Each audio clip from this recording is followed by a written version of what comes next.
प्रणाम साथियों, मैं हूं आचार्य आदित्य कुमार शास्त्री और स्वागत करता हूं मित्रों आप सभी लोगों का अपने इस वीडियो में। मित्रों, एक बहुत ही प्यारा सा प्रसंग आप लोगों के समक्ष लेकर के उपस्थित हूं, जिसका मर्म और भी ज़्यादा शानदार हो जाता है। क्या है? तो कहते हैं कि एक राजा के दरबार में एक कवि ने उस राजा की प्रशंसा में, उसकी चाटुकारिता में, उसकी चापलूसी में राजा के निमित्त एक लंबी चौड़ी प्यारी सी कविता लिखी। राजा को आकर के उन्होंने सुनाया, इस भाव से सुनाया कि राजा की प्रशंसा में मैंने ये पंक्तियों को लिखा है। राजा जब अपनी प्रशंसा को सुनेगा तो मेरे ऊपर खुश होगा और उसके बदले बहुत सारे जो है धन संपत्ति मुझे प्राप्त होगा। राजा का दरबार लगा। दरबार लगते ही जो है उस व्यक्ति ने आकर के बड़े ही मन भावन तरीके से, बड़े सुंदर तरीके से, आकर्षण तरीके से राजा के समक्ष जो है वो प्यारी सी पंक्ति प्रस्तुत करी।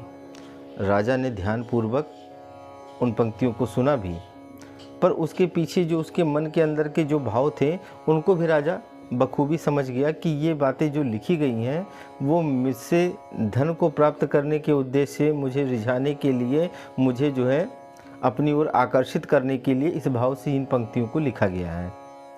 राजा ने बड़े ध्यानपूर्वक उन पंक्तियों को सुना और सुनने के साथ में ही कह दिया कि जो है आप लोगों की इसकी दक्षिणा जो है वो कल दी जाएगी।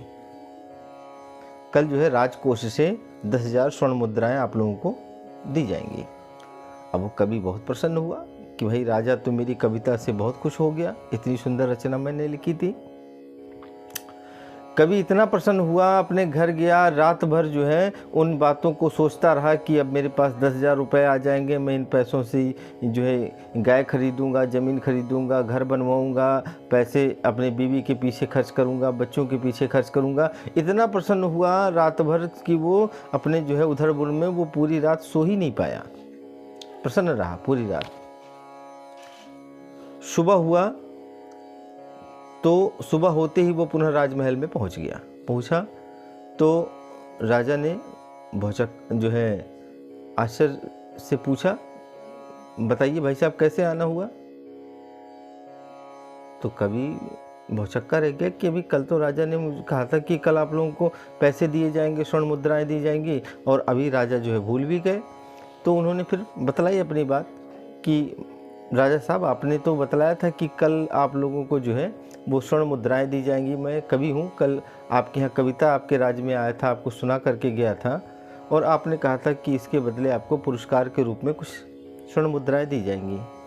राजा मुस्कुराए और कहा, भैया देखो, तुमने मुझे खुश किया था अपनी बातों से और मैंने आपको अपनी बातों से खुश कर दिया, हिसाब तो बराबर हो गया। आप रात भर प्रसन्न रहे होंगे सुन करके कि मुझे पैसा मिलने वाला है, तो मेरा काम था, आपका काम था मुझे खुश करना, बदले में मैंने आपको खुश कर दिया। और ये बातें सुन करके जो है उसका दिल दुखी हो गया। राजा ने कहा, देख भैया, अगर कुछ चाहता है कि तुम्हें धन, इसके बदले धन प्राप्त हो, तो कुछ ऐसा काम करना पड़ेगा कि जिससे सच में सुन करके मुझे प्रसन्नता हो। मेरी चापलूसी यदि करके तुम जो है पैसा पाना चाहते हो तो ऐसे तो कठिन है। हाँ, कुछ आप अपने इस राज्य के लिए, इस नगर के लिए जो है अगर आपने कुछ श्रेष्ठ किया हो तो मैं उसके बदले आपको अपना सर्वस्व देने के लिए समर्पित हूँ। तो मित्रों, ये तो प्रसंग था, पर ये प्रसंग हम लोगों को भी एक छोटा सा जो है ना वो प्रेरणा दे करके जाता है, बहुत सारी सीख दे करके जाता है, कुछ समझा करके जाता है। क्या कह करके जाता है, आइए समझते हैं। तो मित्रों, हम लोग जो है ना, जो ईश्वर के समीप जाते हैं, उनके सामने उनके स्तोत्र का पाठ करते हैं, उनकी चालीसा का पाठ करते हैं, उनके जो है गुणगान ही तो करते हैं ना उनके सामने। वो राजाधिराज है, उसके सामने उसकी रचनाओं को हम कह करके उसको सुनाते हैं। शायद हो सकता है कि वो इतना प्रसन्न नहीं हो और उसके बदले हमें ढेर सारी स्वर्ण मुद्राएं हमें नहीं दे, हमारी जो है कामनाओं को पूर्ण भले न करे, किंतु यदि उसके इस बगिया का अगर हमने अच्छे से देखभाल किया और उसकी उस सुंदरता में, उसकी उस सजावट में, उसकी देख रेख में अगर हमने कुछ उसकी बगिया को सुंदर बनाने में अगर हमने थोड़ा सा परिश्रम कर दिया तो निश्चित रूप से वो राजाधिराज वो हम पे बहुत प्रसन्न होगा, क्योंकि तब हम कह सकते हैं कि हमने कुछ किया।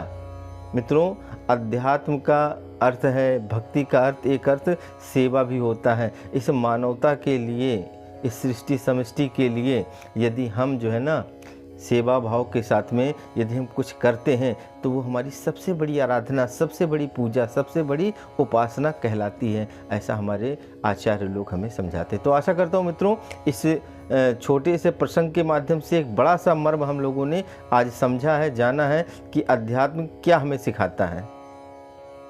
तो इसी भाव के साथ अपनी वाणी को विराम, सभी को पुनः सादर प्रणाम।